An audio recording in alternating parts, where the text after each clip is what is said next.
Patron des Lorrains, patron des écoliers, également des marins, notre grand format s'intéresse ce soir à Saint-Nicolas. Quelle est la part d'histoire, quelle est la part de légende liée à ce personnage si important ici dans le Grand Est et particulièrement en Lorraine? Notre enquête commence dans une librairie jeunesse, forcément.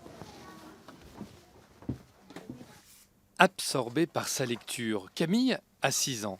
En bonne petite Lorraine, elle a déjà reçu plusieurs fois la visite de Saint-Nicolas à l'école. Alors la légende, elle la connaît par cœur. C'est en fait un boucher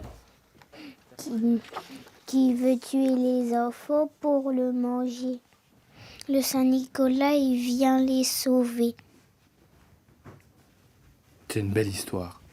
Une belle histoire et pour les libraires, une valeur sûre.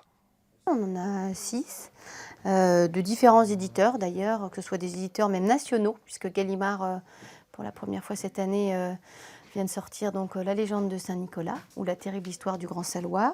Des éditeurs plus régionaux, entre guillemets, avec le thé aux histoires.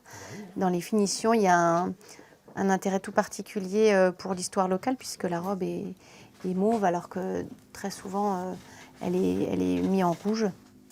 Et pour pas effrayer les petits, ils en ont même sorti des versions un petit peu simplifiées, entre guillemets. Oui, parce que l'histoire est quand même terrible.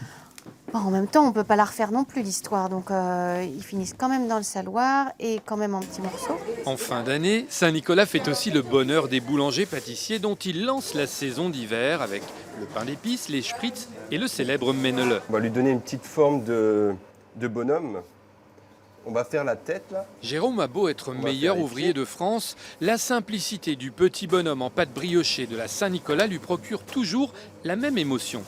Quand j'étais petit, j'avais ce produit-là. Mon père me ramenait ce produit pour aller à l'école. Et du coup, ça a une valeur sentimentale. Et c'est pour ça qu'on a du plaisir à le faire. C'est pas compliqué, hein, c'est sûr, mais ça a une valeur sentimentale. Et puis, c'est une tradition qu'il faut garder. La tradition de la Saint-Nicolas est très forte en Lorraine avec ses grands défilés notamment. Pourtant, l'histoire bien réelle commence loin d'ici, au 3e et 4e siècle de notre ère dans l'actuelle Turquie, où Nicolas, évêque de Myre, accomplit des miracles. Beaucoup plus tard, face à l'avancée des Sarrasins, des marins emporteront ces reliques en Italie. On va avoir un moine de l'abbaye de Gorze, Aubert de Varangeville, qui va se rendre en pèlerinage à Bari, donc tout au sud de l'Italie, et qui va en ramener, était-ce un larcin, était-ce un don, on ne le sait pas trop, une phalange de Saint-Nicolas. Et c'est cette phalange, cette relique-là, qui va dès lors attirer les foules en Lorraine. La phalange se trouve toujours dans la basilique de Saint-Nicolas de Port. Quant à la tradition des cadeaux, elle est attestée dès le début du 19e siècle.